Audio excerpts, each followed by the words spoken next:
MIM नेते इम्तियाज जलील यांनी काल जाहीर सभेमध्ये तुम्हाला चॅलेंज दिलेलं आहे, पुन्हा काय सांगा?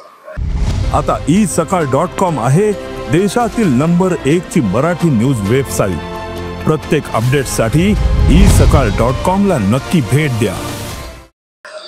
बघा, पहिली गोष्ट तर काल पोलिसांनी मला विनंती केली म्हणून इम्तियाज जलीलला बुलढाण्यात पाय ठेवता आला आणि मला जर त्याच्याबद्दल द्वेष असता किंवा जातीवाद असता तर मी त्याला मराठवाड्याच्या बांधरोड जामच्या अलीकडे येऊच दिलं नसतं। पण त्यांनी मला वैयक्तिक चॅलेंज केला, त्याच्यामुळे मी याच्यामध्ये ना मुस्लिम धर्माला किंवा हिंदू धर्माला इन्व्हॉल्व करायची माझी इच्छा आहे। पण हा वारंवार जर मला चॅलेंज करत असेल तर माझं याला आव्हान आहे की तू तुझ्या धर्माच्या लोकांना पण आणायचं नाही, मी माझ्या धर्माच्या लोकांना आणणार नाही आणि तुला एवढी खाजच आहे तर तू एक मला अपॉइंट करून दे पोलीस महासंचालकाच्या नावाने की आमच्या दोघांच्या वादामध्ये आमचं दोघांचं काही बरोबर झालं तर आम्ही याला दोघे स्वतः जबाबदार राहू आणि ना तुझं संभाजीनगर ना माझं बुलढाणा। तुला मी पत्र पाठवतो, तुला लेखी कळवतो, त्याप्रमाणे तो अपॉइंट करून दे आणि मग आपण भेटूया आझाद मैदानावर। कोणात किती दम आहे, काय फैसला व्हायचा तो पोलिसाच्या साक्षीने होईल।